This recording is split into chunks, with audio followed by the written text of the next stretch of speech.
What's going on, guys? Welcome to Shacknews Twitch Channel. Today is January 31st.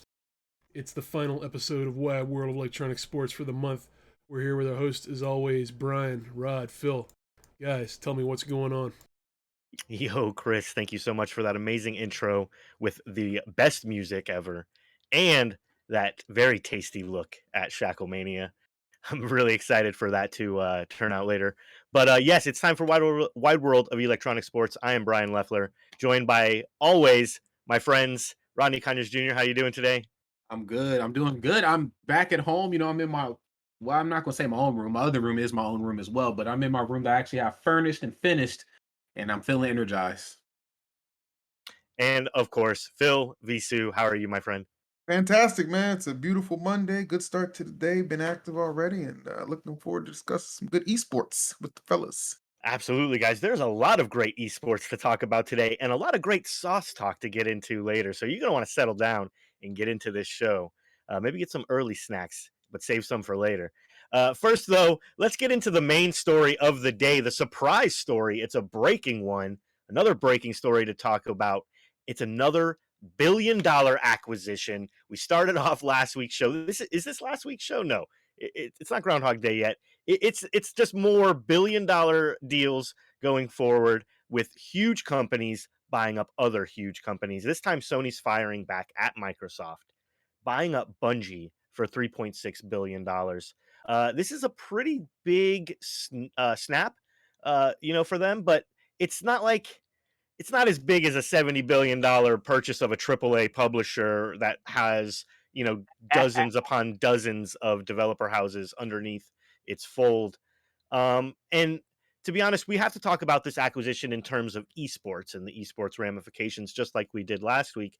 And really, Destiny 2 was never really meant to be an esport. It's kind of failed as an esport. It never will be an esport. I mean, as a wise man once said, I think his name was Bruce, that's just the way it is. Some things will never change. There you go.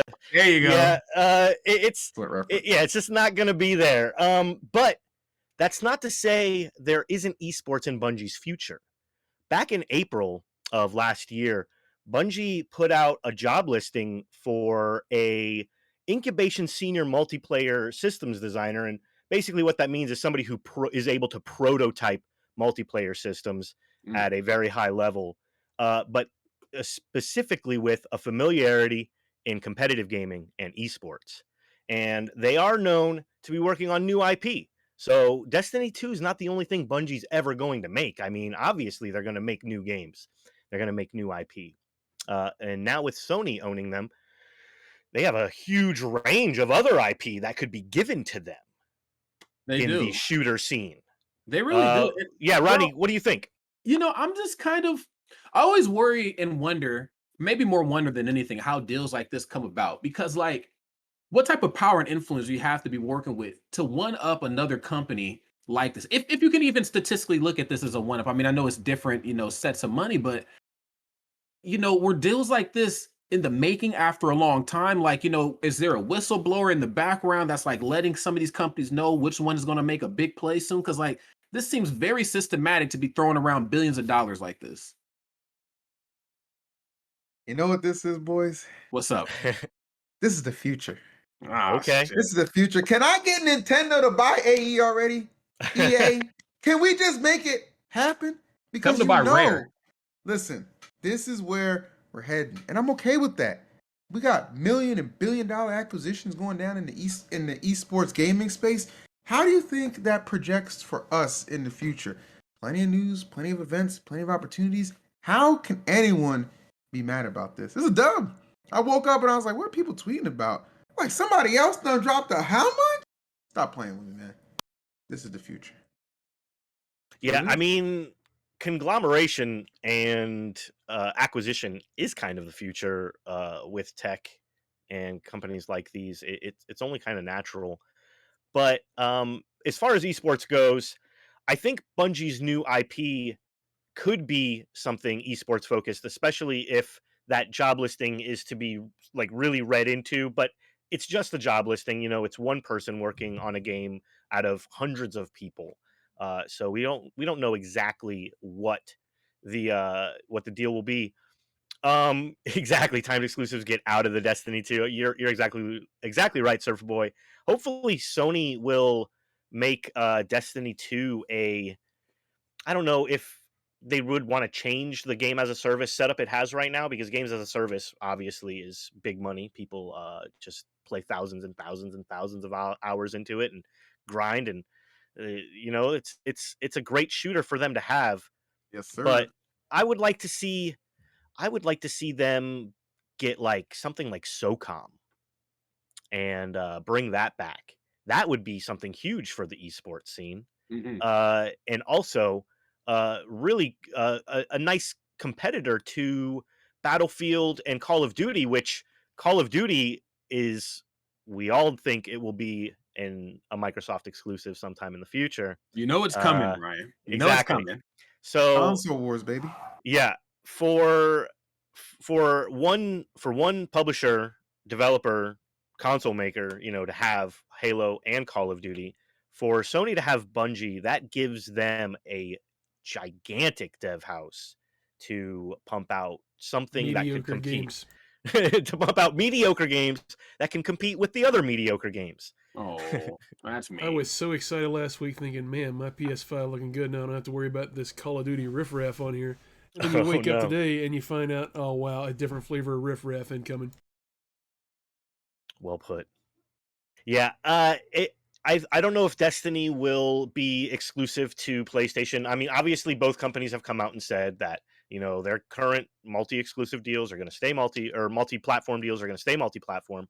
They're not going to bring these giant franchises that have enjoyed multi-platform releases to exclusive status yet, but that's just yet, right? Yeah. So I think whatever Destiny 3 turns out to be, that will be Sony exclusive probably. They can keep that And shit. That's what I was about to say. They can have that. yeah, as far as esports is concerned, they can absolutely have it. I'm not a big fan of Destiny. Man, if Bill is listening to this, he's just so mad. Our co-editor in chief, he is very much into Destiny. Surfer Boy and Guides editor, he is also very much into Destiny. So there's a lot of people who play these games and love these games. And I wonder, how that Destiny crowd is reacting to this news right now. I mean, if Sam is any inclination, they're kind of mad about it, right? I mean, they just found out that, like, didn't Bungie put a whole lot of money up to buy themselves out of Activision to kind of get out of this situation, to not be beholden to someone bigger, someone telling them what to do? I don't know. I feel like maybe the number was just too big to say no. Millions is one thing, but you start throwing the B word around in any sort of business setting, and look, you're going to see some of the people you think are strongest on the planet. You're going to see them fold. Hell, you put that type of money on the table for Superman, I'd expect Superman to fold. Okay, like it's that serious. Well, he ain't Bruce Wayne. He ain't Have Bruce you Wayne. seen Okay, people try to fold No, Superman? Bruce. It's not going to happen. His spine's stronger than all the metals we got. that's You can true. fold him. It's not about metals, it's about minerals. Kryptonite. You're done. Cook. Absolutely. Is that why All the good PlayStation things are 5 is green. so expensive? The Probably. PlayStation 5 is a myth. I ain't seen one of them in 2 years. You know what's funny? Actually, a lot of them are starting to pop up. Not to tangent too much, but a lot of them are starting to pop up on the Facebook Marketplace locally. Gently gently used. You know, they're Gently like going used. for like 400, $500. I'm like, damn. But then I realized, oh, it's holiday time. Some of these dudes that bought these, systems don't got money for their kids' Christmas gifts. Oh, Valentine's Day's popping up. Got to get the missus something nice. Got to sell the PlayStation. You think the ass clowns that are scalping PS5s bought anything for their kids for Christmas? Come on now. This is also important that they even could reproduce, that they could have kids. I don't think resellers have children, I but don't that's a know. story for another day. You guys are savage. I love I'm it. sorry. Hot takes with Krabs and Rod coming Yeah. soon. So segueing back to Sony buying Bungie, because I don't know how to do that one from there. No, really. I'm just interested to see what Bungie is given the reins to take control of next from Sony's, wheelhouse of IPs. I mean, they've tons, and it's going to be hopefully something that will compete with Call of Duty and Halo in a very significant way. Um, I don't know if SOCOM is a big enough name to do that anymore, but there's other ones that they could try. I mean, Killzone and all of that is also come and gone. I don't know. Just like when you guys think of Sony, you just don't really think of shooter, do you? I Or a mean, competitive shooter. I think of Competitive? No way. competitiveness. No. Everybody's just talking over each other, saying no. Nah, so when we think of Sony, of course, you always think of like fighting games and some of the cool stuff that they did in like the early 2000s, but like the shooting genre, I mean, from day one, I mean, that is just pre-programmed, synonymous in my brain with Xbox. Microsoft, like they got that on lock. And that's Yeah. no disrespect to Sony. Of course, they are always the one that can wear multiple hats when need be. But when it comes to that shooting genre, the team Xbox, they are not to be trifled with. Do you think? Yeah. Sorry, go ahead. No, I was just gonna say no. I absolutely agree because like I mean Sony like I think like adventure games, sci-fi adventure stuff like that. Like throw some dramas in there too, but shooters is definitely like on the Xbox side of things. I always think Yeah. games with bad controls. Yeah. Well, I'm not a huge fan of Destiny or Halo's, feel, just the floatiness of it. But that's just, the type of game that it is. But I do know that if Bungie were to create something that instead of competing with Call of Duty, maybe could compete with Halo, like I wonder if they would be interested in but would they be interested in creating an entirely new universe like that? Like, could they even do it again? I mean, a lot of people who were there to create Halo in the first place probably aren't even there anymore. I Companies like mean, these have yeah. huge huge turnover. Lots of higher ups, leave and create their own companies, their own spin-offs, go to 343 or whatever. It's just I don't know if they would be into wanting to, remake an entirely new universe, a new setting to have something that not only has a multiplayer focused, esports capable component, but this It grandiose also single has player low gravity story. jumping and a nonsense sci-fi story. Yes, exactly. A grandiose nonsense sci-fi story Grandiose. with just something that Sony would be willing to put their money behind, right? Oh, okay. Something that fits into their line of single player campaigns. Well, it'd be a tough sell because so like unlike other companies, like for instance, let's look at Metal Gear Solid and Death Stranding, or Mega Man and Mighty Number Nine, or God, what's another one? Devil May Cry and Bayonetta.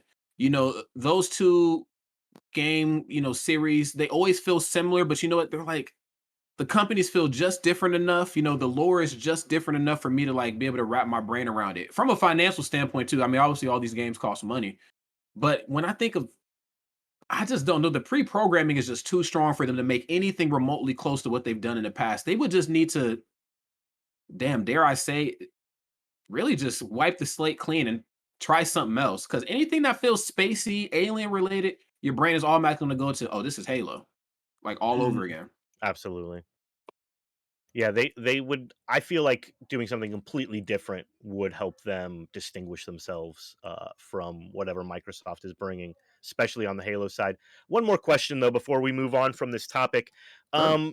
do you think with this $3.6 billion with a B being paid for not one publisher that has multiple development studios, but just one developer. Now, Bungie is not a small dev house, obviously. They are an employer of hundreds, if not thousands, of people Yes. who work on Destiny 2 and other IP, not only in like on the art side of things, the programming side of things, but also the back end, server side of things. I mean, they have engineers, programmers, you name it, they have it. It is a big company, but obviously it's not like Activision. Do you think that all these recent acquisitions are just kind of inflating the price that people are getting for their companies? Do you think now is just the best time to sell your company if you're trying to get bought up? I mean, possibly. All it takes is one company, one situation, one scenario to really set the template and the standard for what people are going to maybe expect at a subconscious level. You could be onto something here. I mean, this might not be the only one. I've made a joke about it earlier, but I'd like to see Nintendo buy Rare again. Give some of those classics and maybe I don't know. I don't know. Rare's owned by Microsoft, and they're I never letting them I go. know. Yeah, I it's know. not I gonna know. happen. A They guy I can dream, Brian. they stole Rare from Nintendo. Like that was the steal of a lifetime, and yeah, they'll never let that go. Yeah. But Sony themselves did say that this isn't the end. Right. To look for more acquisitions coming up. So, who do you think they might get next? I guess two questions before we move on. Or who would you like to see Sony snatch up next in order to maybe pump more revitalization into the esports scene? Sony buys Nintendo, Wow. Can't That afford it. would be the most and we like. finally get a Mario Strikers remake. Wait a minute.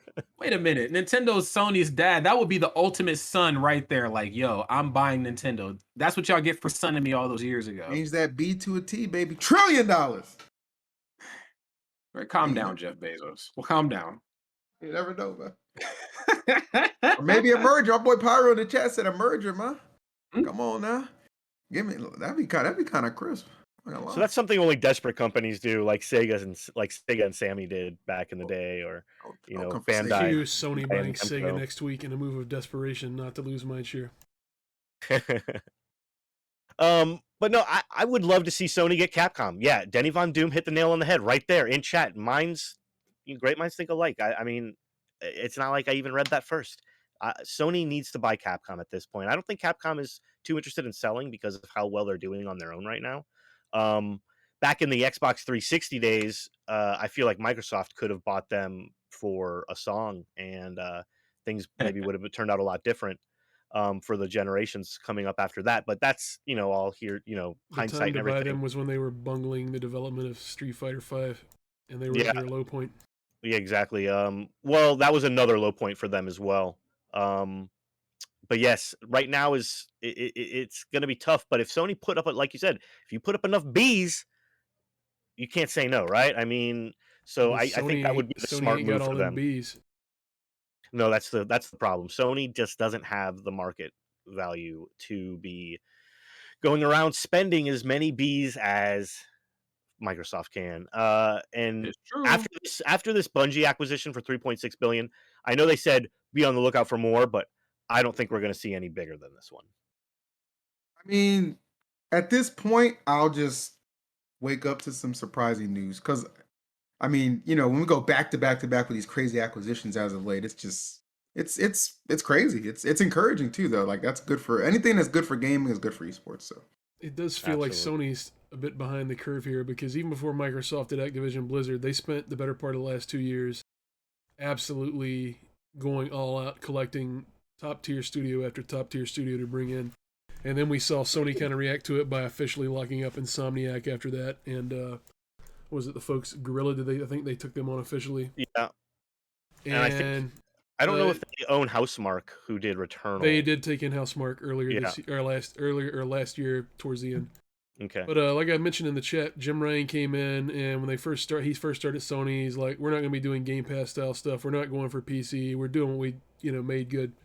And then as Microsoft has had these successes, it feels like they're changing their minds on stuff. They talk about the possibility of having PS Now work to something like Game Pass. They're absolutely changing it to a Game Pass. Yeah, and they're putting their stuff on PC, and now doing this, trying to obscure. It just feels like they had this huge lead last console generation, and it feels like they've kind of either sat on their hands or just bungled it up here to this point to let Microsoft get back in. Because Microsoft really blew it in 2012, 2013, but they obviously, after a couple of years, realized the error of their ways and have been just strong with their decisions ever since.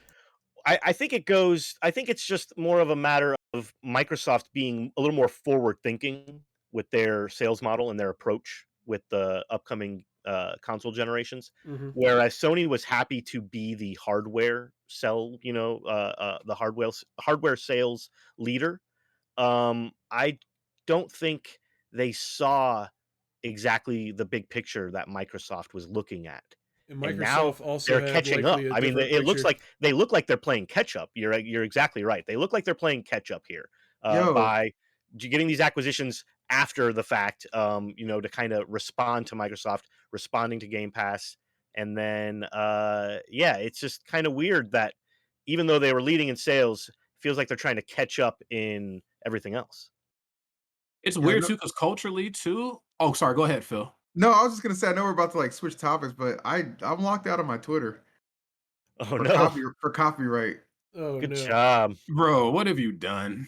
Yeah, I don't Wait, know. what did you post? I didn't Breaking post news, everybody. anything. The He just phenomenal posted all EE those anime locked out of gifs his that he Twitter. got in trouble. His verified Twitter account. What the? It's verified lock now. All right. I think there's an email. I'll follow it later. I just thought that was funny. It It's is. funny, but like, yeah. Damn. All right. What the? I'm sorry. You'll figure it out, EE. You'll get it sorted. I can't Let's believe move Twitter's on, trying to though. waste your flavor like that. Yeah, we've talked enough about Sony and Microsoft, or Sony and their acquisition, and how it might have been in response to Microsoft, and how it might lead to some news in the esports scene later on. But we'll have to wait and see. We'll have to see what kind of IP they're given to bring some or they create to bring some new esports competition to the scene. Moving on, though, let's talk about some Smash. Right? We always talk about Smash on this show, and it's pretty much always the second story, at least the third story of the day. Today, we got to talk about Genesis. It's not Genesis, it's Gen Assist, because we're Assist trying like to the things that assist. grow inside you. Not quite. We're Yeah. trying to assist Genesis because unfortunately they had to postpone the tournament, move it to April. It was a huge financial loss, not only for the the competitors and everyone who was planning on staying in the area and competing, but for the tournament itself. And to kind of recoup some of that loss and help the next delayed tournament go a little bit smoother. They held a little event called Genesis uh, to get things going, and there were some really great matches lined up. I mean, we had a NorCal versus SoCal crew battle, IBDW versus Ginger, Mango versus Zane. I mean, these are top tier, top talent. I mean, these are like the best players in the world facing off, trying to raise money so Genesis can be just as poppin' in April as it might have been this month. It was kind of a success though because they raised nearly $20,000 already in relief. That's really great news, and it was just a really great event. Rodney, what did you think of it? I mean, it just made for the most awesome viewing experience ever. And I've had a very fixed opinion on like online events, but one thing that I've always felt that we needed more of in the community are exhibition style matches. When I used to go to Evo, they would do like the bar fights, and they would have like these exhibition cool ass matches. Or if I walk from Mandalay over to Luxor at the ESA, they're doing like Marvel versus Capcom 2 exhibition matches with like the best of the best. Like Yipes is there, I almost said Gutex, but once upon a time, Gutex, you know what I'm saying, and all those guys, See they're ya. doing their. I'm sorry, man, but they're all doing their thing and they're having fun. I was like, man, Smash needs that, and I hate that it had to come in the form of Genesis, obviously being postponed. But I think one thing Smash loves is a good storyline. That really just made sure that we locked in almost 20K in donations because Genesis had to move. I mean, and let's be real, who doesn't want to see Mango and Zane just play matches all night? I'd pay top dollar to see that shit all the damn time. Listen, I mean, there was a lot of good in that. Like, obviously Mango Zane is always a fun little exhibition there. Anything involving like the top level play. There was one thing they did that I thought was hysterical. MK Leo and Spargo played Melee together. It actually went to game 5. but good God Almighty, stick to Ultimate, kids. Oh. Stick to Ultimate. Ultimate. But that's a good. It's definitely good because I think sometimes the vibe of Genesis is like it's like heavily melee centric, and that might be true. But like it's good to like be able to involve like all the players from like all the Smashverse, if you will. You know what I'm saying, in some form or fashion. I know they raised a good amount of money. I'm glad they did. I know Ludwig did an event too, which was helping raise money as well. For the Genesis staff to help them recoup some of them losses because definitely had to take an L with that move. I mean, I appreciate them putting the public safety first, but definitely a crushing blow to them. So it's nice to see the kind of community kind of rally behind that and a lot of good exhibitions and just events in general come through and make it a success. Yeah, it's just really awesome to see shit like this, especially for something like Genesis. This tournament, I mean, it's our evil in the Smash community. And we Yeah. definitely treat it as such, ever since I guess it's revival, it's revitalization with Genesis 3. Like we've really given it the love and recognition it deserves. And I think if there was ever a tournament to set the community standard, at least in this type of way, it's definitely Genesis. And I'm glad that they're taking the initiative the way they did.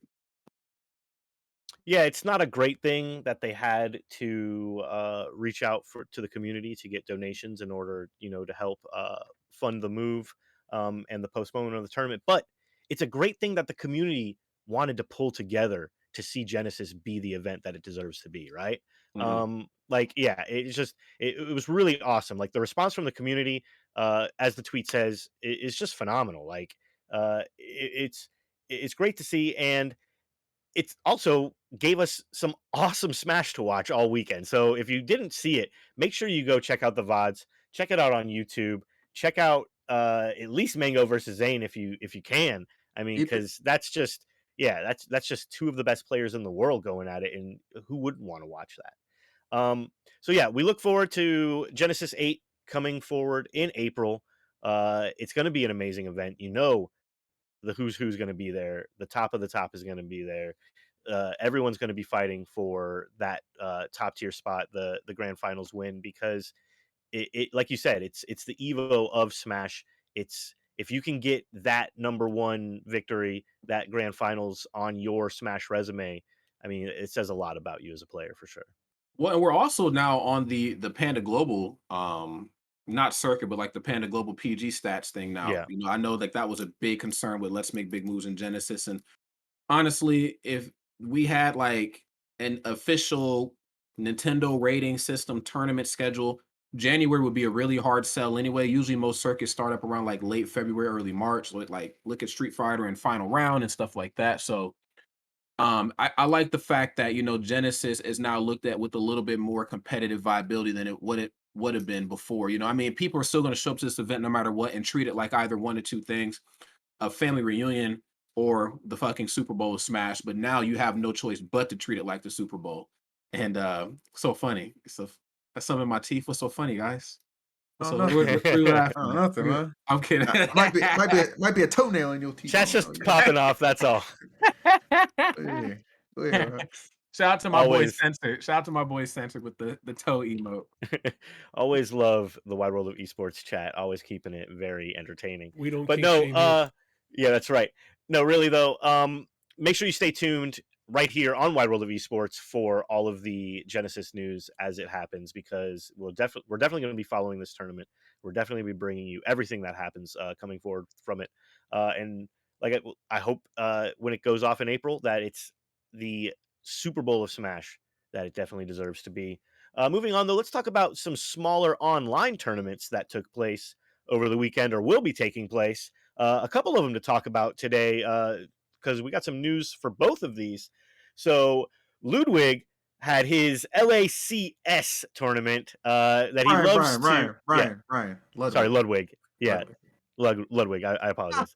Had his LACS. Sorry, I was just reading off the top of my head here. He had his tournament with a $30,000 and one prize pool. Yeah, I'm not good with the content creators, people. I really don't care at all.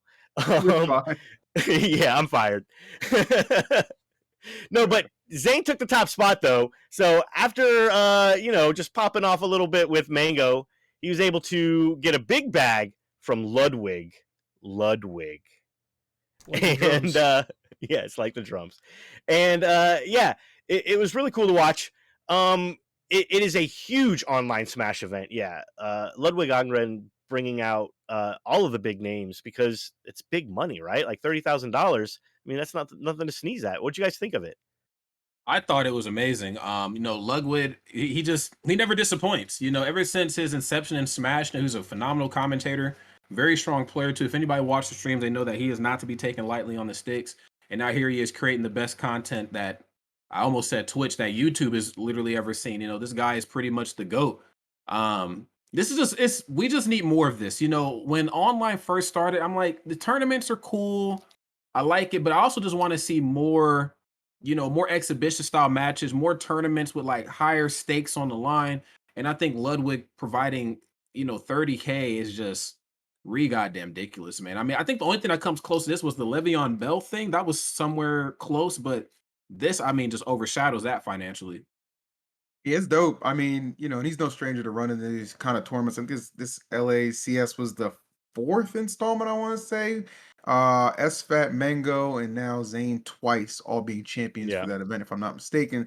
So yeah, it's good to kind of good to see that not just resurge, but obviously resurge for a good benefiting plan, involving like the Genesis staff and stuff like that. And just the players in general kind of got to showcase on a weekend. We were all expecting some good high level melee action for sure. And we weren't disappointed, you know what I'm saying? It was dope. Always look forward to events from the homies when they put it on. And Ludwig, I mean, he's definitely got the capital to do it and back it up. Somebody asked me, like, well, whoa, how come he's never done an Ultimate? I'm like, well, have you seen Ultimate online? Okay, $30,000. I wouldn't put $30 into it. Okay, I don't know what else to tell you. That's just the way it Technically, is. You Okay, did put $60 into it at one point. Man. did I? How so? You have not bought a copy of Ultimate yet? Oh, Nintendo gave me a copy for free. See ya. Not the flex or anything. I need to Let get you on know. that list. Let you know how that goes. But anyway. Did they give you codes? Did they give you codes for the DLC as well?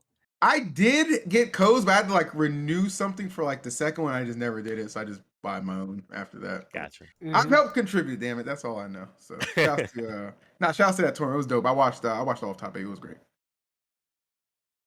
Yeah, I mean, it's great to see amazing online Smash Melee. It's great to see some of the top players in the world fight for it. And it's great to see, like you said, that kind of money being thrown around to support the greatest esport in the world. But there's another online tournament that takes place pretty much weekly, and that's HBox's Juice Box, becoming a long time staple of online tournaments now. It's pretty much made a name for itself in the fighting game community, but now it's making a bigger name for itself by partnering with Coinbase. The Juice Box is now the Coin Box with a guaranteed minimum $2,000 prize pool every single week for the rest of the year, I believe. That's crazy news, guys. Yo, That's a big check coming from Coinbase Yes. to sponsor what was a small, online weekly tournament that has now grown into a weekly tournament that can draw thousands of entrants sometimes. Out of context, Well- this is kind of crazy. If you didn't know they were talking about Smash Brothers, it's each box gets the juice box stuffed in the other box. God damn it, crap. It's real suggestive. a lot of innuendos, but no, he actually just got an award for the most watched player on Team Liquid right Yes, now. I'm actually yes, he did. not Yeah, really. I saw that tweet. Yeah. Yeah, that's huge for him. I had a very fixated opinion on what I thought these online events were, and then of course HBox is doing these online events, and he's definitely catering them to like a very different demographic, excuse me, of competitive Ultimate more than anything. Mhm. Because there's some people who watch his tournaments who have never watched the Genesis, who have never watched the CEO ever. They just HBox is reacting his balls off for 3-4 hours on stream to these guys that are pretty good. I'm here just for that. So I think everything that he's doing is really awesome. Somebody had to step up to the plate and do this. I'm glad it was him. No, it's really great to see it, and it's cool to see Coinbase, a company like Coinbase, getting involved with, like I was saying, like this kind of smaller scale FGC and esports scene. Yeah, it's great, and like it kind of goes to show that Team Liquid and HBox, they have kind of a big reach. I mean, to be able to pull $2,000 for every week for all 52 weeks, or I guess, all 48 weeks left of 2022. I mean, that's pretty damn good. That's a lot of money. That's a hell of I- a lot of weeks in 1 year. That it it most definitely is. Yeah, HBox and really just a lot of the content creators who, really just stepped up to the plate in the big way like this. I mean, even like Homemade Waffles has been doing a lot more content here as of late. Ludwig, of course, we just talked about him. HBox, Mango streaming a hell of a lot more too, doing a lot of really cool and one-off streams outside of just gaming. These guys are starting to get it. Playing the game got you here, but if you want to play the long game, you got to create that content. And I don't think anybody gets that more than fucking HBox and Ludwig. No, Yeah. absolutely not. Yeah, I think Lud just kind of just exploded and just ran with the momentum and didn't like had it in a chokehold and just didn't let it go. That's like the proper way to do it. And then like a lot of the other guys, not obviously like to his level of creativity, but they find those areas where people with Mango they just want to hang out, watch him play Melee, and then he can transition to other games and people just show up because the community is so dedicated.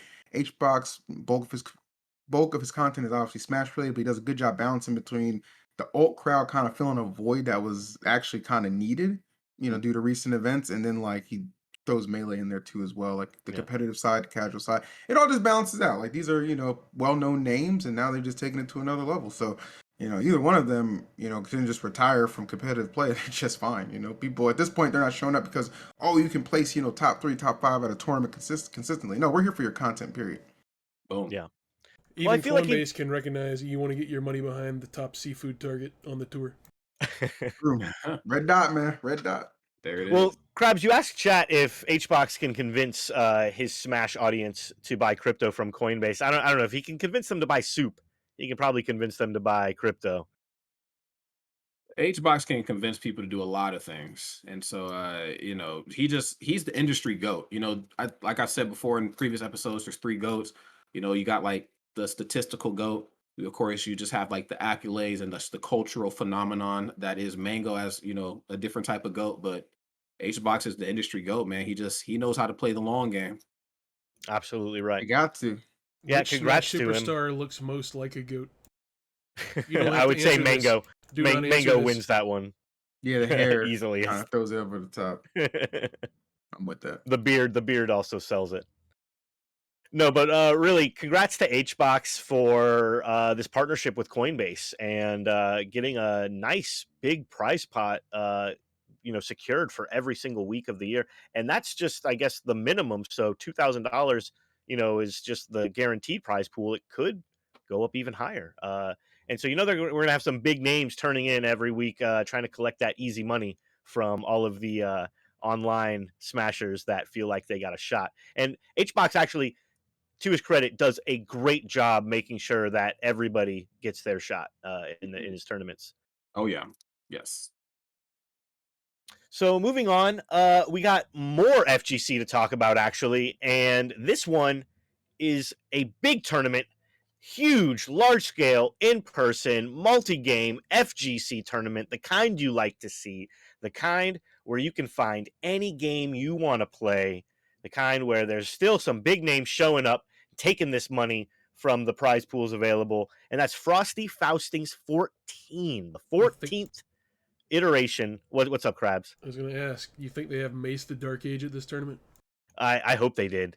They might have. They had a lot of side tournaments going on, and it was in Lombard, Illinois, and it was just really like the amount of games they had available is just crazy. I mean, you had the big ones like Super Smash Brothers Ultimate, Blaze Blue, Street Fighter 5, Mortal Kombat 11, Guilty Gear Strive, but then you got or Tekken 7 obviously, but you got the smaller ones like Skullgirls, Under Night and Birth. But then the side tournaments had stuff like, Puyo Puyo Tetris, Tatsunoko versus Capcom, Street Fighter Alpha 2. I mean, Street Fighter Third Strike was also on the list. You name it. If it's big in the FGC, they were playing it. And I miss these kinds of tournaments, guys. This is the kind of stuff I love to see.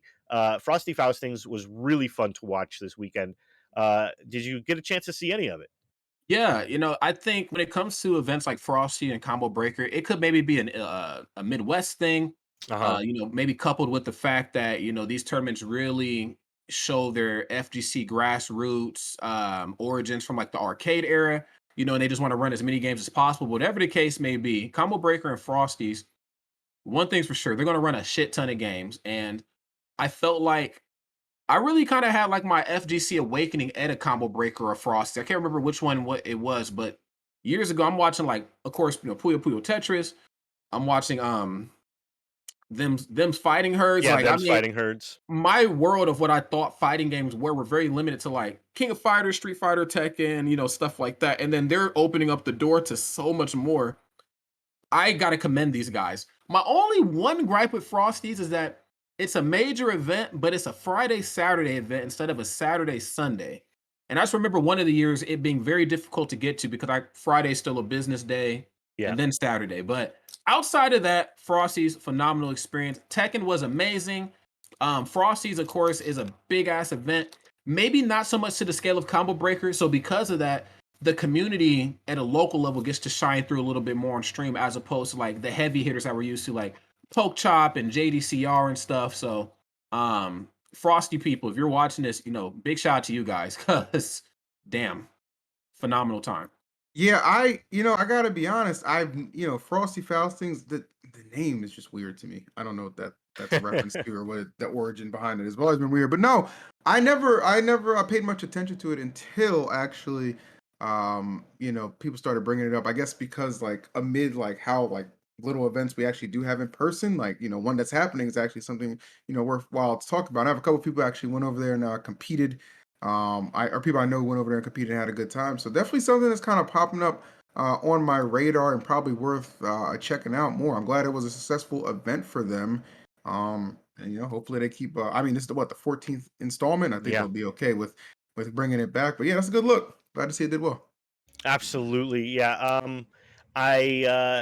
I know our guy Denny Von Doom DVD was thinking about heading out to it. I don't think he got a chance to go in person though, but hopefully one year we can get him over to the next Frosties or maybe one soon and check out some of all of this amazing in-person FGC tournament, because like I said, if you name it, they're playing it. And like, man, just because they're playing Tatsunoko versus Capcom, like that right there, like that makes me want to go, and like Rodney was saying, there are so many people out there who, there it is. I got one too. We're twins. We're twins, bro.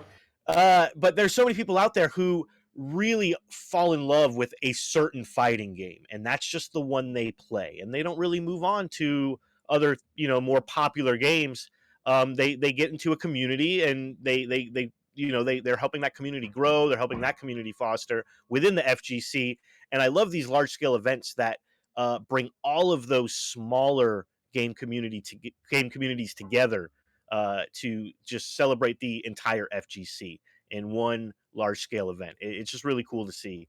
So yeah, congrats to everybody who participated. Congrats to the 14th Frosty Faustings and all the tournament organizers for pulling off a successful event. Congrats to all of the winners of all the various games and all of the main tournaments. Some notable names there, like Skittles taking Smash Brothers Ultimate, Punk taking Street Fighter 5. So there's still some big names at this event. So it's not like Rodney was saying, this is definitely turning into one of the majors. And it helped that Genesis didn't overlap with it too, because that was always an issue, is that Genesis and Frosties were overlapping, and really tough for Midwest Smash to really get up off the ground with the Big House not being here. Smash and Splash, of course, their messy history and how that transformed into Riptide. So the fact that we had another avenue to play, and the fact that a Nebraska boy won Frosty Faustings, that's right, a Nebraska boy did that. Very, very happy that it got his chance in the spotlight.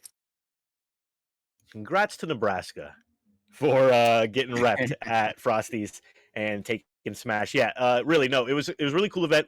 Check out the VODs if you haven't seen it. It was a lot of fun to watch, and I look forward to Frosties 15, hopefully in 2023. Hopefully nothing will happen that makes that one get postponed, but you never know in this day and age. But if you want to stay in the know, you know what you should do. What's that? You should be following us here on Shacknews Twitch. Make sure you hit that follow button. Make sure you hit the notification bell. That way you get notified every single time we go live. You'll know when Wide World of Esports is on and when we can bring you all of this amazing news. If you want to support all of these amazing shows that we have going all week, because Wide World of Esports isn't the only one, we have a huge variety of content here on Shacknews Twitch. So if you want to support all of that, make sure you hit us up with one of those subscriptions. We love to see it. We love it when you do it for Shacknews. And if you have an Amazon Prime account, you can even do it for Shacknews a little bit more because it's free, right? Like you're not even really thinking about it. You can get a Prime Gaming sub. You can give that to whoever you want each month. Make sure you kick it over to us here at Shacknews. We're grateful to everyone who's supporting us. Thank you so much to everyone who's doing it for Shacknews. But if you can't watch us live, of course, you can always check us out over on our 2 YouTube channels, Shacknews Games and Gamer Hub videos, where we have tons of exclusive content, all kinds of great stuff, unboxings, reviews and previews, interviews. Rodney, we're going to have to get you to open up those Pokemon packs for us. We'll have to put them up on our social media or our YouTube, man. Yeah. Here, I mean, you might got something good in there. I'm ready to talk Pokemon whenever you're ready. I got Ready a to whole do it. lot of. I know. Hey, just let me know when. Say the word. Yeah, we'll have to get you hooked up with Greg. He's our resident Pokemon pack opener, so maybe he can get you a spot there, and you both can collab on something and find some great stuff. But no, really, head over there, subscribe to Shacknews Games and Gamer Hub videos. Plus, we are in the process of exporting Twitch VODs as well to the channel, so if you miss everything here, you can also catch it over there. And if you like it, shout it out over on your social media channels. Give Denny Von Doom a shout out as well. DVD. He's that's right. Go see DVD over on Twitter at Shacknews or on Facebook at Shacknews as well, or on DVD Instagram. has new family. Oh, nice. That's right. DVD welcomed new family member over the weekend. Really? Well, congratulations, DVD. He knocked somebody up? I hope not, because I think it's a puppy, but even if he did, we're still standing behind him. Well, congrats to DVD for the new puppy, and make sure you go give him congratulations over on our Twitter account as well. Damn it, Chris, you always have the greatest way of introducing things to our attention. But no, really, he's doing a great job keeping it down over there and making sure all the engagement stays up and up and up. We are loving all of the engagement we have over on our social media channels, but really, most of the engagement is going on over at Shack Pets. That's where you need to be if you want to stay with it on Shacknews and social media platforms. That's the new social media platform, the ultimate battle for cuteness. You can download it for free on the App Store or the Google Play Store. Upload pictures of your pets, battle other people's pictures of their pets, have a really fun time, waste a little bit of time of your day. If you got a free few minutes, you're just standing around in line or just waiting for something to happen, you can always load up Shack Pets and while away those wasted minutes just battling people and deciding who is the cutest pet of Shacknews. Plus, you get a ton of Shack points for participating in Shack Pets, and the app is being updated all the time. There's still lots of changes coming, lots of new things being added, so it's definitely not done. We have lots of big plans for it, so make sure you check it out and get it in while it's hot and get those Shack points while you can, because people are battling, people are earning big points, and we'll be talking about them later on the Cortex Corner. People really care about Shack Pets. It's a big deal, to the point where we now see that Denny has gone out and knocked somebody up to get a puppy so he can participate on the app. Breach is finished, man. Either way, it's going to get you those Shack points, I guess. That's right. He's getting the points come hell or high water. That's right. But no, really, make sure you head over to shacknews.com. Check out everything we got going on over there. Lots and lots of amazing stuff. Tons of features, tons of reviews. Just reviewed Pokemon Legends Arceus. If you want to know what's going down with that, check out Donovan's amazing review. I think he liked it, but you'll know for sure if you head over to shacknews.com, check it out for yourself. Plus, we have lots of guides for Pokemon Legends as well. So if you're trying to figure out how to do certain things, how to catch certain Pokemon, where to find them, what to do next, we have you covered at shacknews.com with all of our amazing guide content. Head over there, check it out. It's really amazing. You'd love to see it. Thank you so much, everybody, for supporting us and doing it for Shack News. But let's move on. Still got a little bit more esports to talk about before we get into the sauce talk. And last week we talked about the LCS lock-in. I figured, why not finish up that report with the final results from the LCS lock-in 2022 with Team Liquid beating EG. My boys lost. Team Liquid won, beat EG, took the LCS lock-in. They look to be the strongest contender now heading into the spring split. So the lock-in definitely gave Team Liquid a huge boost in momentum and confidence. But a lot of teams haven't fielded their entire rosters yet. Hmm. Yeah, so there are multiple teams in the LCS who are still waiting for visas or still waiting for members to become available, including Team Liquid themselves, with one member still waiting for their visa in order to play. So yeah, there's still some mix-ups that could happen once these rosters get finalized, and once we get these teams, cemented later on in the year. We could see a shift, and maybe Team Liquid won't be on top anymore, but we'll definitely be reporting on it. Congrats to them for winning the lock-in, though. They're looking good heading into the spring split, like I was saying. And yeah, I think it's really cool.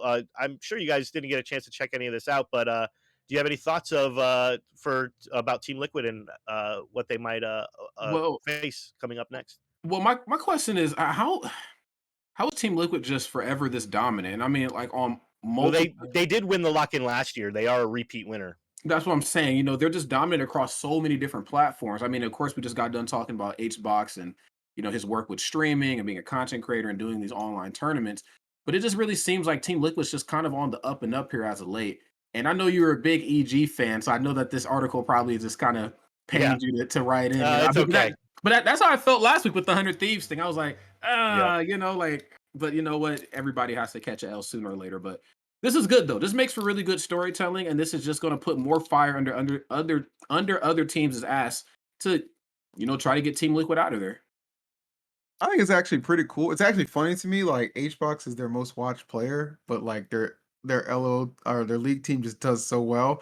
I'm like, shouldn't these league guys be like blowing everybody out the water on Team Liquid? But that's besides the point. Nah, Team Liquid's nasty, bro. I mean, it's a staple and a mainstay in like the esports space as far as like the best of the best teams go. So I'm not surprised one bit. I tell you guys how I feel about League of Legends. I think the production's amazing. I don't really know that much about the game itself, but I do tend to tune in when I get the chance. This is actually something I know. I think like two or three of my roommates were doing like a viewing party in our living room for, if I'm not mistaken. So I mean, I was kind of walking by every now and then to see what's going on. But yeah, like I said, I'm not that in the know for League.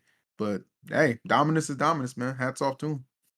Absolutely, yeah. I like what you were saying, Rodney. How this will definitely put a fire under other teams' ass to maybe get Team Liquid out of this dominant spot heading into the rest of the year. And yeah, you're absolutely right. You make a good point. They are doing really well, and they just seem to have a lock on League and on Smash viewership. So those two Crazy. areas you cannot compete with them.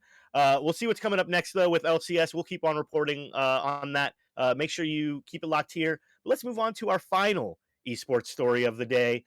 We like to talk about some wholesome stuff, stuff that is maybe a little bit more feel good.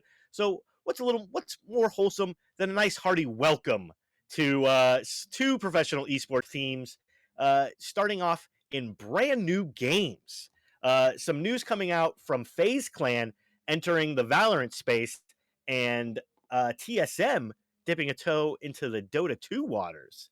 Yeah, TSM has purchased Team Undying and come out with a slick new video announcing their entrance into Dota 2. They were 2011 League of Legends champions. They they sponsored the 2015 Smash, one of the best Smash players of the world. I mean, they've won they've had winning Apex teams, Rainbow Six Siege teams. I mean, you name it, they've been there for sure. And now they're trying to bring it into Dota 2. What do you guys think about TSM entering in this space and trying to bring another dominant team to the forefront? I mean, I guess they can just do no wrong at this point. I mean, I guess somebody who maybe didn't know esports and just seeing this will just think, hey, this is just another. It's just TSM, being TSM. But I don't know. I'm looking at it a little bit deeper. It just really seems like they can do no wrong when it comes to picking up players. I mean, like you talked about, they picked up a player that once upon a time ago, is no longer with the community. But then they also had Leffen as well too. Of course, their league team. I mean, just a lot of just everything that falls under the TSM umbrella seems to just kind of click. And for them to dip their toe into Dota 2 just really makes sense. I don't follow Dota 2 as much as I would probably like to. Hell, I'm having a hard enough time keeping up with League of Legends, but for something like this, the more TSM content, the better. And this is coming from a 100 Thieves fan. This was actually a talking point that was going on in my Beast Coast Discord because we're in the Dota space, obviously. So this definitely drew some eyes there. I think it's pretty cool, actually. I mean, for me personally, I think TSM is again one of the elite teams. And who am I surprised that they're entering in this space? No, because they can afford it. They just got that big crypto merger deal a couple months back. Okay, all that damn money you couldn't afford to pay my boy Charles what he wanted. But we're not gonna get into that. Okay, you're obviously allocating and investing your money into something else which you wanted to do, which I'm not mad about. You know what I'm saying? It's just all good, healthy living for anybody involved, and it's great for the players too because you're gonna have a new team that's gonna get paid a nice chunk to Yeah, compete under the TSM banner. It's a win-win. absolutely. I mean, you spend money to make money in business, right? And Dota 2 has the biggest prize pool every year at the international. It is record It's breaking. insane. It's record breaking every year, and it tops itself every single year. I mean, what did they just break, like $41 million or something this past time? I mean, it was just incredible, a crazy amount of money to be split up between five players. When you're talking about the top prize pool, and just not only the top team gets money in the international. Obviously, I mean, with a prize pool like that, they're paying out tons of teams a very healthy sum to compete. For the international and for that prize. And obviously, TSM wants a chunk of that. Yes. I mean, that's just business 101. But, again, TSM just being able to basically show up and just wreck shop in any sort of avenue in esports is absolutely mind-boggling. At least, especially to see them this consistent. Because I first became a little bit more hip to TSM, obviously, and coming into the Smash community at a competitive level, seeing the players who were picked up at the time, and I'm like, okay, I've heard the rumors, maybe they don't care about Smash as much. Maybe they're more focused on this and that. Like, no, no, no. Let the rumors die, friends. They are focused on everything equally. And it just goes to show that with enough prowess and enough, teamwork, that you can just, hell, take over esports. That's just facts, man. Yeah, And they're yeah. well respected too, which It helps a was. lot. Like right They out the are. gate. It's a very well respected team. I mean, TSM is one of those staple of esports teams, right? You have your Cloud9, your Team Liquid, your EG, your GG. You have TSM, obviously. These are teams that have been around since esports was a thing. Since esports was a term that could be used to talk about professional players playing computer games and console games in order to decide who's the absolute best in the world. People only talk bad about TSM if they have to go through security if they're like late for their flight or whatever. Yeah, absolutely. No, that's TSA crabs, and you know Oh, it. Oh, Yeah. craps. No, but really, congrats to TSM for dipping their toes in the Dota 2 pool. Hope they find good success, and I'm sure we'll be talking about that more in the future. But we got to touch on the other one as well. FaZe Clan entering the Valorant space with the alleged acquisition of an academy team. So that's kind of big as well. What do you think about FaZe Clan getting into Valorant? I mean, it seems kind of natural, right? It seems natural, but I like the way that they did it though. As we all know, anytime we have to cover academy, collegiate, anything where it's about people in a program becoming better versions of themselves for a better future, I'm completely sold on it. I like the approach that they took, and I think for a team of their stature, other teams are going to see that and be like, "Hey, there is a future in academy teams. There is a future in collegiate teams, or just teams where I guess they can quote unquote, for lack of better terms, be looked at as like the underdog or whatever the case may be." But this is really cool.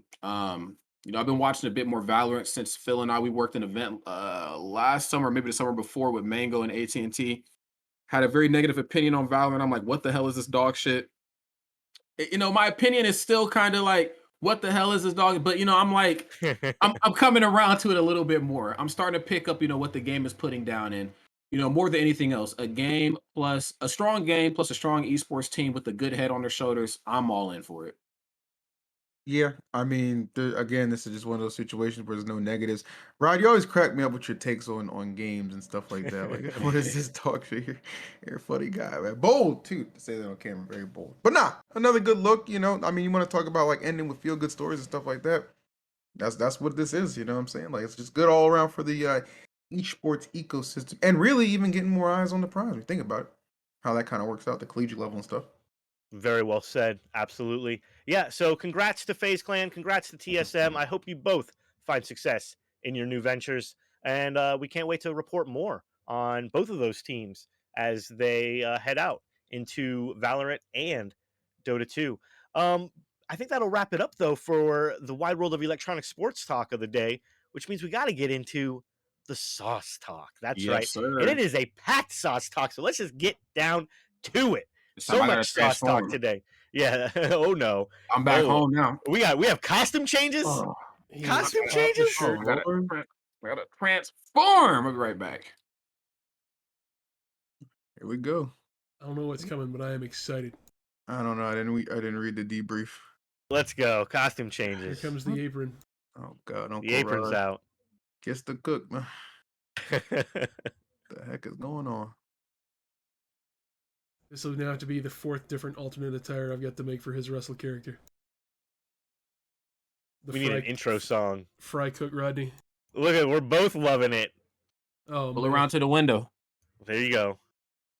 I'll have your total at the second That window. should be the lead-in line for the segment every week. Pulling up to the window. It's time for sauce talk. Absolutely.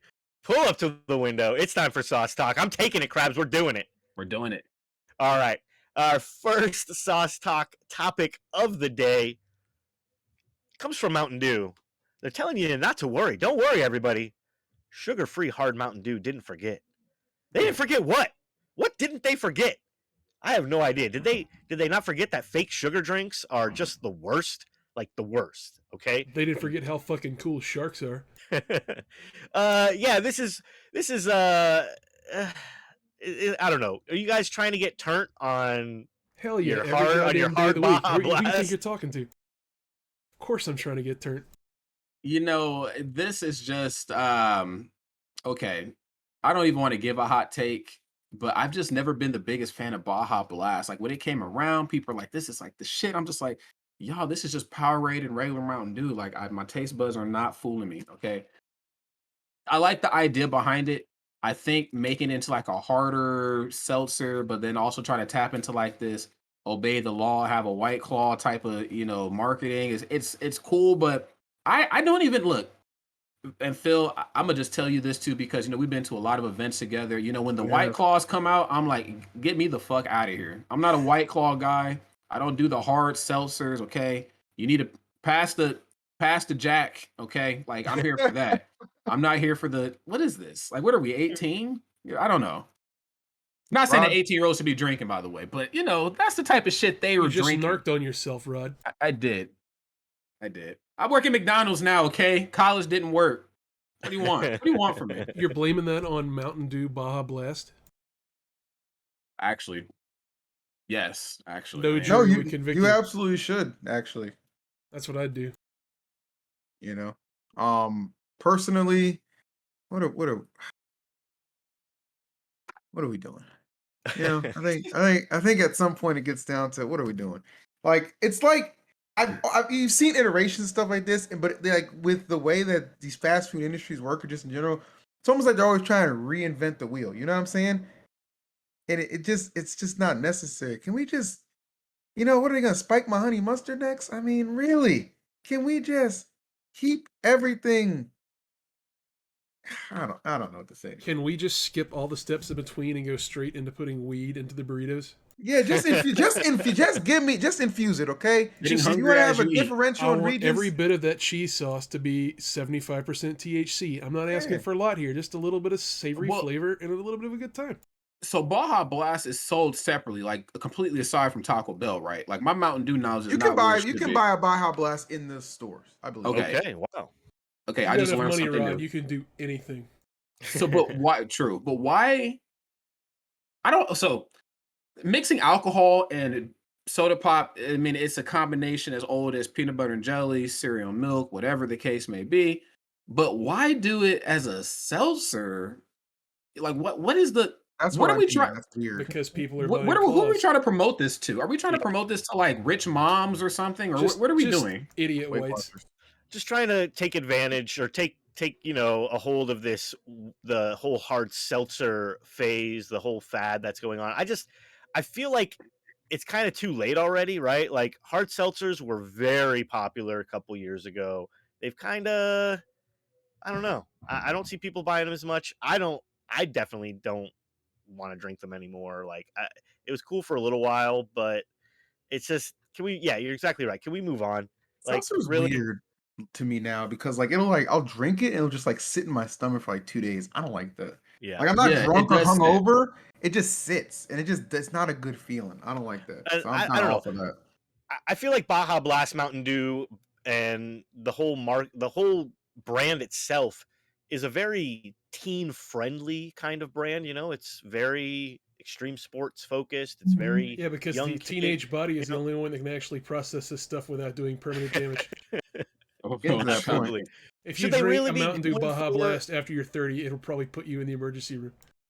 I remember. Do you guys remember when like hard root beer and everything was all the craze, and everyone was buying hard root beer I remember Not your hard father's, lemonade, right? like Mike's and hard shit like lemonade. that? I remember Okay, so hard lemonade I like craze. Twisted Tea. I like Mike's Hard. I like Not Your Father's Root Beer. I like stuff Yeah, like that. not your father's root beer, that kind of stuff. Yeah, that was like Yeah. really popular for a little while. When I But was Mountain coming up in Dew. underage drinking in high school, we did it like real men. We took drinks like Zima, which are already hard to begin with, and then we poured tequila into those and shook them up and chugged them. Yeah, All Zima right. is basically the original hard Mountain Dew. The original douche drink. Yeah. I don't know. I'm not looking forward to hard Baja Blast. It's sugar free, which means it's gonna taste like shit. Yeah, they I did don't Also, want that to how to. can it market to even be the. sugar free? Because isn't when your body processes this alcohol, it turns it to glucose anyway, right? I guess that's very very smart observation, Krabs. Someone took chemistry. I Can't don't read. know. No, but like really, it's just Mountain Dew. You're trying too hard. I feel like you're trying too hard. You need to settle down. Yeah, come up with 9 new ways to fold a gordita instead of this dumb shit, because we know that's what you're gonna do. There you go. Absolutely. Let's move on though. Sorry everybody, I need to bring up this page. Let's bring up some discontinued fast food burgers that you'll never ever see again. Some blasts from the past. Everybody loves a good limited time burger, right? Some of them are super great, but it's always disheartening when they take it away from you. And then you wonder, when's it coming back? When's it coming back? And you realize it's never coming back. Never. You're never getting that special burger back again. It will come back as soon as Wendy's can get that cheese sauce for less than 1 cent a gallon. That's right. So yeah, the first one on the list is that pretzel bacon pub cheeseburger from Wendy's, and I actually liked that one quite a bit. Did you guys eat the pretzel bun burger over there? I Yeah. thought it was pretty good. Not the one from Wendy's, but I did have the one from Burger King. But I'm also just a big fan of pretzel bread in general. If that Yeah. is Hell yeah. if that's an option on any burger, I'm taking it every goddamn time. I remember seeing it, but I never stray away from my junior bacon, no tomato. Get about 4 of them. That's it. Though I will say, if I ever got another chance, I would try it. I gotta admit, I missed the boat on that because I'm a fan of pretzels as well. So Oh, yeah, you gotta try it. I probably did myself a disservice by not getting in there. Yeah, it probably will never come back. Unfortunately, it won't. But pretzel buns are just better. Like it just makes everything better. And as soon as I saw that, I definitely had to get one, and I was not disappointed for sure. Let's move on though. The next one is a Whataburger Chop House Cheddar Burger. Can't say I ever tried this. Launched back in 2009. Doesn't look that great. I could see why it's not ever come back. See I why don't I got know. chopped. I'm not really a big fan of Whataburger. What do you guys think? It's just onions and bacon. How could it not ever come back? I mean, I've never had Whataburger before, but I've heard Oh, mixed really? reviews. I guess it's It's kind of the like Sonic, opposite but to. slightly better without the Okay, ice it's kind of cream. like Sonic. Okay, I thought it was like what's the one that Blake likes that he almost fired me like the first day for because I said I didn't like? It was In and out. In and and out. yeah.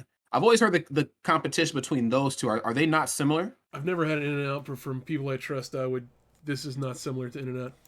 Oh, good. No, Yeah, I no. think it's more of a pride thing. Like Texans are like, yeah, we ride or die for Whataburger. West Coast is like, nah, man, In-N-Out is the spot. This is so it's maybe not like similarities because Whataburger does have a more open menu and more variety. But definitely like in the burger category, they do have a little bit of a rivalry there. For me, Whataburger, the only thing they've ever produced as good is their breakfast. I've had multiple Yeah. sandwiches. I've had their melts. They just doesn't hit for me. But their breakfast, I do give that. I would stack it up against McDonald's breakfast in that category. Oh, Very, wow. very good. Very good. Wow. Yeah, Whataburger breakfast is good. I'd say it's just as good as like a Carl's Jr. or Hardee's breakfast. I Yeah, think it's up there. it's up there. But yeah, it's just I don't really care about their specialty burgers because I don't really care about their burgers. They're not that great. I'm sorry. I hate Get to out say of it. here, Mm. Whataburger. To say it, it's just Whataburger The is just Claudad has spoken. exactly. Let's go. Not Moving the on Claudad. is Hardee's Beyond Thick Burger. They had Hardee's was trying out the whole Beyond Meat craze a couple years ago in 2019. They were one of the first to do it, even, but they took all that stuff off the menu. You can't get it anymore. Like they don't have Beyond Burgers anymore. They don't have any Beyond Meat anymore. They ended their partnership, and they're just not doing it anymore. I guess it didn't sell well enough. Did you guys ever even try the Beyond stuff at I did. at Hardee's or Burger King? You did? I did. It was beyond disappointing. Get that shit out of here, okay? Listen, if you want to eat a plant-based thing, get some Brussels sprouts or broccoli, okay? A burger is a burger. Point blank period. All these fake substitution, we're gonna add soy and all this other, Holsteins or whatever the hell they're putting in there. Get the shit out of here, bro. End of discussion. I can't Okay, a speak for burger the is a rest of the burger. country, but we have Hardee's around here. They're pretty common. And if you take about an hour one day in your vehicle just to sit and watch the people that go through the drive-thru at Hardee's on a normal day here in the American Southeast, these aren't the kind of people that want you stuffing beans in their hamburger. And if they think you're going to do that, they're going to pull a gun on you, and they're going to do it real quick. That's their why damn Hardee's right. does not have a Beyond Thick Burger anymore. Yeah, I'm not surprised they got rid of it. Their customers don't want that. They don't want it at all, and it makes sense that they wouldn't use up valuable menu space on it. Yeah, I'm not shedding any tears for the Hardee's Beyond Thick Burger, but the next one I kind of do wish would come back, Uh-oh. and that's McDonald's signature crafted burgers, and Ooh. they were pretty good. It was a Yeah. couple years ago. Yeah, a couple years ago they had like a maple Bayesian a Dijon burger, sweet barbecue bacon, which is the one you're looking at with those fried crispy strings all over it, and like a more of like a southwestern one with like pico and guacamole on it. And yeah, they were not bad. I wish they would bring them back, but I just don't think they ever will. And that's kind of the reoccurring trend with McDonald's. There's a lot of things that we need them to bring back. Like I know they did the McRib, but like they were mixed reviews on like it's good or it doesn't hit like the original, so on and so forth. I'm like, well, friends, whether it's movies, video games, any piece of culture, nothing's ever going to hit like the original, okay? But and then the snack wraps too. So I mean, I'm not surprised that this is like another void in our McDonald's lives. I mean, it looks fucking goddamn delicious. Listen, as long as they got the McRib readily available anytime, we'll be all right. They don't have it anytime. They only have it limited times of the year. Well, And that's what I mean. Like as it's- long as even if it's as long limited as and they they don't take it just away forever. yeah, exactly. As long as they don't cut it permanently, it's okay. I Wish know they it's would. just a slab of dog shit. I'm aware of that. I wish But they you would know get what? rid of It's that. actually Every now pork and then shit. you need something. The McRib is terrible. They Guys. don't serve dog. It's terrible. pork. I'm It sorry. doesn't but matter. Phil's gonna eat them. He's gonna eat them. He's gonna love them. I'm a consumer, man. I haven't broken all my bad habits. That's all I'm gonna say. Yeah, There I'm you pretty go. sure that Little Debbie snacks are just that Roachville stuff from Snowpiercer, but I still eat them. Oh, what the hell? Sorry for ruining those for you guys. A Spoilers. great movie, by the way. No, yeah, but really, I think McDonald's won't bring this stuff back just because it really does slow down service when they have to make like these specialty kind of burgers and everything all the time in between all the regular stuff. Um, but the next one, moving on, is one I've never even had. It's Jack in the Box mini sirloin burgers, and I've never even seen them before. Yeah, Didn't know I they didn't know that was a existed. thing. Jack in the Box is really good. I have them high like on my burger fast food tier list. I don't have any, I don't believe here in Nebraska, but Like when we used to go to SoCal a lot for like the sagas and stuff, there was a Jack in the Box like in a short walking distance away. Uncle Rod spent a lot of money at Jack in the Box. I'll put it that way. Their breakfast is very, very good. Mm. I I like Jack in the Box, but like I like their munchie meals, like the ones you get like they only sell them after 9 or 10 p.m. Yeah. for the stoners.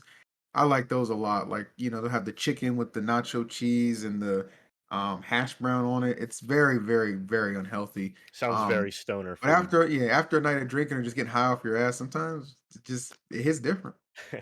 I tolerate Jack in the Box. It's all right. I'll eat it. I won't, turn my nose up at it and I everything. don't crave it, but I'm not going out of my way for it. Yeah, Yeah, exactly. exactly. But let's move on to get through this a little bit more quickly. The next one is an even further blast from the past from McDonald's, and that's their Angus burger. If you guys remember that one from 2013, I definitely remember their Angus burger creations. And yeah, I thought they were all right too. But it's just another high-end burger that probably didn't sell well enough, and just they're just not going to bring it back ever again. That pains me to hear. Yeah. It really does. Pains you to hear why. Well, I kind of fuck with it, man. Like, think about it. Like, I can on hear this how list, disappointed you are. That's kind of sad. I Sorry. mean, think about it this way, right? We have seen this list go on so far, and I've been pretty much like down with everything. Like, I have not like complained once about any of the missing food options, but like some of these last couple, they're kind of getting to me a type of way because like when I would go to fast food restaurants with my parents, like I never really thought like I didn't think any of this stuff was like limited. I wasn't paying attention, just as a kid, I'm just like, hey, I just want that burger. But like now that we're like looking at some of this, I'm like, yo, this shit was actually pretty good, and it actually doesn't exist any damn more. I'm a little hurt. It doesn't Well, exist anymore. It's the reality of the situations, man. And the next one that doesn't exist anymore is the Burger King turkey burger. And damn it, who Thank cares? Christ. Like nobody's going to Burger King for a turkey burger. Of course they don't have this anymore. Yeah, needless to say, as it says, it didn't last on the menu very long. And yeah, that's no surprise. You guys gonna eat a turkey burger, a dry turkey burger over at Burger King? No. Nah, turkey is just bottom tier meat, period. So like you put that on anything, and hey, look, I said what I got something to say. I came. Okay, I came. you That's deserve what I the was right to to say it. You deserve the right to say it. I'm just saying, turkey is some bottom tier, and unless it's like cooked properly, like if turkey is thrown on something, there's a good chance you're gonna fuck your favorite sandwich up. All right. I think turkey works when it's complemented well. Not something you get from Burger King. Like something for like a turkey sandwich from like a Capriati's is a very elite meal. They put the mayonnaise, they put down the stuffing, obviously your turkey. It's that bread that has like I don't know what it's called. It's cornmeal, the one cornmeal and then cranberry sauce. That is an elite level sandwich. Yeah, it's like a Thanksgiving sandwich. Matter of fact, where's there Capriati's around me? To be honest, Capriati's is great. To I be- actually I fuck with Capriati's. That's not bad at all. That's good sandwiches. And yeah, that Thanksgiving sandwich that they have yes, is sir. pretty good. It's called the You're absolutely Bobby. right. Yeah, the Bobby. No, I'm not gonna begrudge a classic turkey sandwich, but when you start grounding it up and calling it a burger, now we have problems. All right, Now we got issues. a turkey burger ain't no burger. That's all I have to say about that. It's Talk not. to them. They need to hear you. Yeah. All right, moving on. We have the Gouda bacon cheeseburger from Wendy's. It's just a big, sloppy, cheesy bacon cheeseburger. They like to keep their limited time offering stuff there, like really I crazy. can tell you why this didn't make it. It looks pretty messy and kind of Good expensive for them to Lord. make. Who wants Hold to on, be hold on. caught? Who wants to be caught seen in town eating this? Some guy rides by your car and sees you like, oh, this guy's in here wolfing down some man ranch. This ain't Bro, cool. this is a throwback. This came out like almost Hey, yeah. alongside the Baconator back when I was working at Wendy's, like 13 2015. years ago. Wait, no, 20 no. This was out a long time ago. Really. They had an iteration of this The before Baconator came out this when I one. was in high school. There was like a version of this one. I guess they redid it as this Gouda shit. But there was another version of this that came out alongside the Baconator a long time ago. That's crazy. That's crazy. Wow. Yeah, a lot of throwbacks. I wish my fast food knowledge was nicer than what it is. Like my family was like, "Yo, you hungry? We got food at home." Like I had those parents. And then like when I became old enough to work, surprisingly enough, I applied at the ripe age of 16 to every fast food joint in town. Each one of them told me no. Every one of them. I always wanted that under my belt. I just wanted to be able to say, "Hey, I did it. I was the guy stealing fries. That's me. I'm Fry Bandit Rod." But nope, they never gave me my shot. Never Eddie, gave you a shot to be the fry you damn bandit. McGoon. That's what I'm they a Mick, call your ass. I'm in some Mick trouble. Uh-oh. We got a new hamburglar over here. All right, let's move on. Getting on down the list is another one from McDonald's that I kind of miss and I remember. It's an old sandwich that they had called the Big and Tasty. And I actually used to get these when I was a kid. Big and tasty, yeah. Yeah, and I liked them a lot. Big Yeah, and this tasty was was like, all right. yeah, It it was like wasn't no. 97. I was like 13 years old when this thing came out. So yeah, I mean, this is a huge throwback for me. Yeah, I don't quite remember the Big and Tasty, but it sounds vaguely familiar. Like I can, if there were commercials for it, it's somewhere in that part of my brain. But I mean, yeah, shit, it sounds good. I mean, It had like I feel like it was around the same time as like when they were doing that like Arch Deluxe stuff or whatever. It had this oh, different kind of sauce on it that they don't use anymore, and it's just that sauce. I wish they would bring that back. I distinctly remember that like peppery kind of creamy sauce that they use. It was very awesome.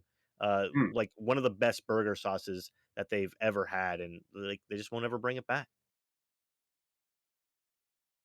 this I don't hurts know. my achy breaky heart. No, yeah, I the mean, Big and Tasty was cool. What? Sorry. no, some. I mean, listen. I remember the big and tasty. Some things just don't need to come back, though. That's it. No, that's true. I would rather they Let's move brought back Grimace than this dumbass hamburger. on. Nothing can kill the grimace crabs. Nothing. Let's move on though. With a Burger King slider called Burger Shots that they tried. I I remember mean, these. do you? Yeah. So Burger Yeah. King, I guess, wanted to get in on the slider market. You know, they're trying to, keep things fresh. So they thought, let's just shrink it all down and we'll sell that. I'm not surprised that it didn't take off. Let's just shrink it all down. Yeah. Uh, It's it, everything it, you love about a Burger King burger now with 60% more bread. exactly. And now you can eat them one at a time and feel like you're being satisfied with this meal, but in reality, you just ate like twice as much bread and half as much meat as if you would have just gotten a Whopper. And it was Like, still 2,900 calories somehow. exactly. Let's move on though. With another Wendy's burger, it's the bacon and blue burger. And I Bacon and definitely blue? remember that. Yeah. So that's a bacon and blue cheeseburger. And it What? was dynamite. Dynamite limited time burger that they had. Wendy's really kills it, I feel like. Out of all the companies with their limited time burgers, they always have something that just like you look at it, you're like, damn, I want to Somebody try that. batched on that. I don't know why Wendy's The Wendy's heck? gets like a Can weird. we? Can we not? I'm sorry. What the heck, crabs? Every one of these white cheese hamburgers from Wendy's is killing me. You win, Wendy's gets a pass in my book because they actually dropped a mixtape a couple years ago. It's actually on iTunes. Wendy's dropped a mixtape dissing all the other fast food restaurants. It Yeah. was at that point that I knew that Wendy's was unfuckwittable and that they have a lifetime customer named Rodney Conyers Jr. That's pretty tight. Wendy's, you win. Let's move on to the very last one though, because it's so ridiculous. We have to show it on stream, and that's the Taco Bell Beefer. It debuted way back in the 70s, still stayed on the menu until the 90s, and it's just Taco Bell beef, lettuce, and tomato on a bun. That sounds disgusting. I don't know if I would ever want to eat that. Put it in it's supposed to be in a taco. Come on now. I mean, Would you guys try the taco? Would you try the beefer yeah, from Taco Bell? I just get like, hamburger helper, sloppy Joe, It looks like a sloppy Joe. yeah, and I grew up on a lot of that type of shit, so I'm like, but look, it wouldn't be my first pick. It'd be like I want to try something a little new. I don't want to be stuck on the toilet as long. Maybe the steak quesadilla is not my thing today. Let me try this big beefer thing and see how that. Let me try this big beefer thing. I don't think I might be on the toilet later. Yeah, let's see if this does my insides some better justice. Fucking horrendous. Yeah, I just don't know if I'd ever be able to bring myself to say at the drive-through, yeah, give me a beefer. I mean, Please. who like that's the thing. Like you have to go through some sort of R&D, right? Nobody said maybe this isn't the name. Just rework that marketing strategy just a little bit, man. Big beefer, man. You got it. You order that, you just sound like you're overcompensating. I'll leave it there. Love it. You're only gonna get big beef for talk here on Sauce Talk at the end of Wide World of Esports, folks. There you go. Sell it, baby. Let's move on though. We got one more thing to talk about with McDonald's, with more limited time burgers that should probably never come back. I mean, these are out right now, but I feel like they shouldn't exist. They don't need to exist, and they don't ever need to come back. McDonald's is starting a new menu hacks promotion where you can get some limited time sandwiches, and they're basically just taking shit they already got and putting it together and selling it to you for a higher price. And they're calling it a hack. And really, do you want to be combining these things? Is this what you propaganda so they can move the old fish fillets before they have to put them in the garbage? Yeah, I think so. This whole like hack era we live in, I'm just over it. Okay, like after it was ruined for me at the top of quarantine when I seen the woman make spaghetti on her counter or some shit with her kids. I was like, what in the 7 layers of beefy crunch hell is going on this planet? We are all going right the hell. Get me out of here now. I'm over the hack trend. This is the food they serve at the cafeteria in hell. This surf and turf thing. Well, if you're going to McDonald's, there's a good chance you're okay with going to hell. All right, Yeah. you already know where you're headed. You have no respect for your body anyway. Why stop now? Would you guys order any of this? The breakfast Would you try any of these? I mean, one? The breakfast one looks maintainable, manageable. The crunchy double doesn't look entirely terrible either. But the surf and turf and the land, air, and sea, what in the goddamn chum bucket, mega bucket shit is this? Wrap that land, air, and sea. You're going to get that thing in a regular Big Mac box, and it's going to be squished to nothing. Was anybody really asking for the extra piece of bread in the surf and turf? The only thing I can say is like the breakfast one, at least I know for a fact their breakfast is a pretty elite level, so it might be worth trying, right? I mean, I'm going to stuff a hash brown in my mouth directly after I bite in that McMuffin anyway, so this is not a stretch. Yeah, it's not really a hack. It's definitely a pain in the ass. I don't know how they're going to like have the wrapper won't fit. Have hash browns like stocked in the kitchen for, I guess they're gonna have to cook hash browns in the same fryer that they make like nugget shit, because usually they make hash browns where they make the fries, right? So it's not like the same part of the kitchen. You can't just the guy who makes the sausage egg muffin can't just turn around and grab a hash brown. It's not there. You know what I mean? Could they bring him a bowl with hash browns in it, or is either there cops inside the McDonald's to stop that? My point is that all of this stuff is just slowing down their service. Is just slowing your service down. It's going to make the people who work there have to like think harder. I mean, they're probably not thinking too hard to begin with. Well, but God forbid they have to think harder. Hold on now. The problem is their schedule is already occupied with the time where they're actively not cleaning the ice cube container thing. Exactly. But no, really, like, nobody wants to put this stuff together. You're not going to want to have to put this shit together. And, I mean, really, you want to be eating a fillet of fish inside of your Big Mac or, like, with your chicken at the same time? I just can't. No, yeah, fish and hamburger meat are in 2 very different parts of my brain, and I don't ever want them to cross, ever. Ever. Couldn't they save money on fryers by not having the fryer they need to do the fillet of fish, or do they just throw that in there with the nuggets? No, they definitely don't mix and match the fish and the chicken fryer. So like, you can't drop fish in any other fryer except for the one that's meant for it. So that oil just goes mostly unused all day. Pretty much, absolutely. Awesome. No, if there's anything you want to know, trust me, I'll give you the lowdown. No, really, like this just they look not great. They look overthought, just like trying to like Rodney was saying, this whole menu hacks thing that's like people are trying to get into. Like it's just stop it. Just stop. I'm not sold. I'm not a believer. Not a believer. Maybe you'll be a believer of our next topic, though. Our last topic for Sauce Talk, and I don't know how this one slipped by. Thank you so much to the man with the briefcase for putting this in the agenda for me, because this is incredible, guys. You're gonna have to watch the stream for this.